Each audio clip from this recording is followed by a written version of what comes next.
We welcome all of you back into the show. This is a real pleasure to talk to the man who, let's just say it, created bracketology. Joe Lunardi is with us. Joe, first of all, I got to ask, how did this start? Well, George, a lot of people don't know this, but I was the starting power forward on my high school team, dunking on people and Yes. slamming it and knocking guys around and fouling out. No, I mean, look, I'm 5'5.5" on a good day. I can, touch the rim if I get one of those ladders, and I can't go to my left. So, it certainly wasn't through any on court accolades. But like a lot of us who love basketball, who love college basketball, uh, I kind of came up on the media side, on the print side, on the newspaper side, in and around Philadelphia. And I went to college in Philadelphia, and that was at a time and a place where all the local schools in the Philadelphia Big Five played in the same building, the Palestra, and we were talking Yes. about that off camera. So if you were a little cub reporter, sports editor type with a little notebook and a pen, you got a pass to the Palestra, a media pass, and I was going to double headers starting first semester freshman year, and Notre Dame came in, and Georgetown came in, and Duke came in, and Syracuse came in, and Carolina came in, et cetera, et cetera, and to play the local schools. And that was like majoring in college basketball. And of course, I wasn't smart enough to know that then, but I'm certainly appreciative of it now and all the people that I met and the coaches that I met and probably more media and AD types who kind of took me under their wing and maybe saw that you know how's this? I was a little different in how I viewed things, uh, and then my junior year at St. Joe's, we had a run to the Elite Eight. This is 1981. Beat the number one team in the country, DePaul, along the way, and I kind of fell in love with the bracket and how it was put together, and I guess it just never stopped. And then a guy from your state, Al Gore, was nice enough to invent the internet, and that allowed people like me to have a pretty wide audience. Joe, was there somebody at ESPN that you had to go to and say, hey, here's what I've got? You all need to think about using this? Yeah, I think it was maybe indirectly Chris Wallace, late of Blue Ribbon, and now I think still with the Grizzlies in the NBA, and he hired me to Blue Ribbon. Gosh, it's 35 years ago now, and back in those earlier days of ESPN, early to mid '90s, the, Chris was on the desk of studio wraps during championship week because they needed somebody who knew the runner up in the Sun Belt or the Right. what the Big Sky and all that. And Chris got me a meeting with some folks. I want to say it was December of '95 on the .com side, and that led to the first bracket projections being run on ESPN.com that February and March. And, lo and behold, they were pretty popular because no one was doing it. And after a few years of that, ESPN News was born. There was a guy named Mark Preisler who went on to run the NHL network, and another guy named Mike McQuaid, who's now the king of all content at ESPN. And they made the mistake of putting me on TV back in the early 2000s and survived that professionally. And I guess I didn't screw up badly enough. And you know they get all the credit for kind of putting their faith in a guy who can't coach or play a lick, but I'd like to think understands the tournament postseason process to an unhealthy degree, and has been able to, convey that with a smile in layman's language for now pushing 30 years. Joe, you got to promise me that well after the season is over and you get out of that cave, that you It's and a I get, bunker. It's a bunker. that you and I get back together and just share our love of old arenas one day on the air. But let me ask you specifically about Vandy, because they're going through this god awful stretch of a schedule where you could see this hurricane developing about 3 weeks ago. And yet I notice as of this morning, not only do you still have them in, but it looks like you're rewarding the schedule of, playing Auburn, playing Tennessee.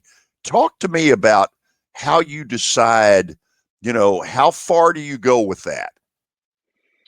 Yeah, Vandy, it is in. I think on my board this morning they went from 40th to 41st because of results elsewhere on Monday, and that little piece of it can be pretty fluid, George. But that would be in what we call the last four buys group, and that Right. means essentially they're just ahead of the group that goes to Dayton.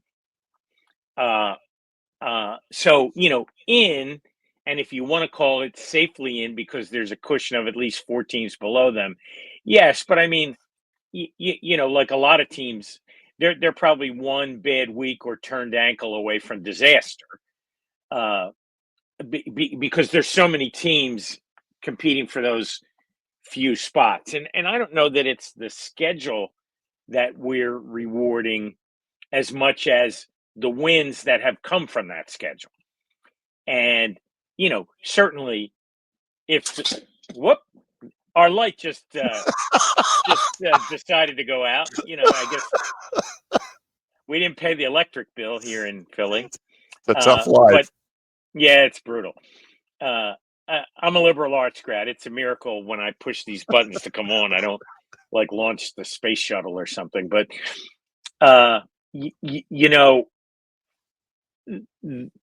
they're going to have to find a way to win 2, 3, 4 more games here, including the SEC tournament. I think those are equal opportunities, if you will, particularly in the early rounds.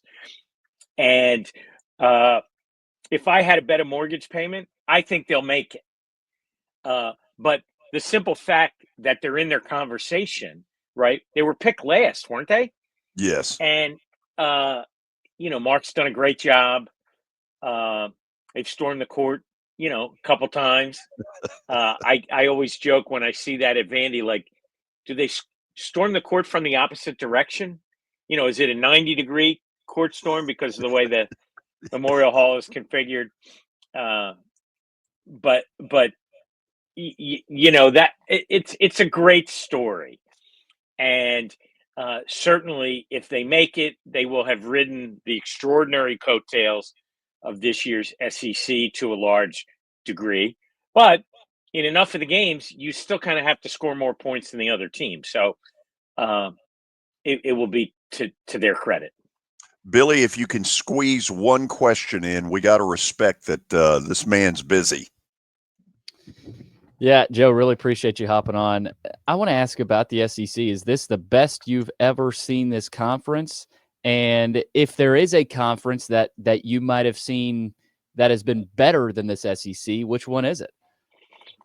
It might be the best I've seen any conference, but I'm old enough to remember the first year of tournament expansion to 64 in 1985, when there were three Big East teams, Georgetown, St. John's, and Villanova, in the Final Four. And two of the teams, Georgetown and St. John's, traded 1 and 2 for most of the season, kind of like Auburn and Alabama right now. And they ended up playing 4 times, including in the Final Four. And yet neither of them is the one that won the national championship. It was Villanova in that, monumental upset, which kind of made the format valid back in 1985. I'm going to take a wild guess, Billy, that you weren't, alive then. And we'll try not to hold that against you, will we, George? But, oh, yes, we will.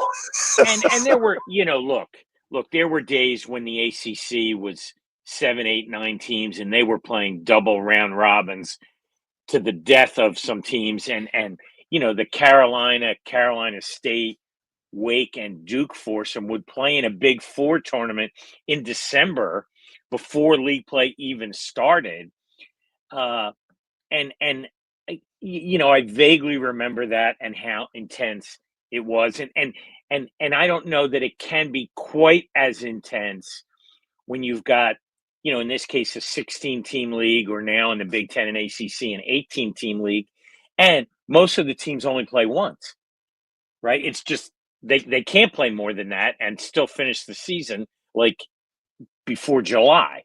So, yeah, it's going to have a different feel, but if not for the fact that it would ruin the SEC tournament, I say we just take the whole South region and make that the SEC tournament, 16 teams.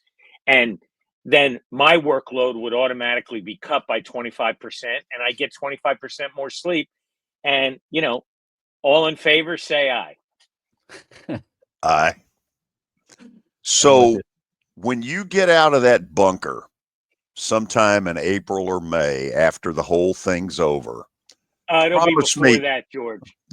Promise me that you will come back on. Deal. We'll get into old arenas. I might be on the first tee, but you can get me. Hey, thank you so much. You bet. Go Joe Lunardi. Well said. Joe Lunardi. He is the king of bracketology, and rightfully so. We'll go to the break. You're listening to 94.9 The Fan. All right, we're good.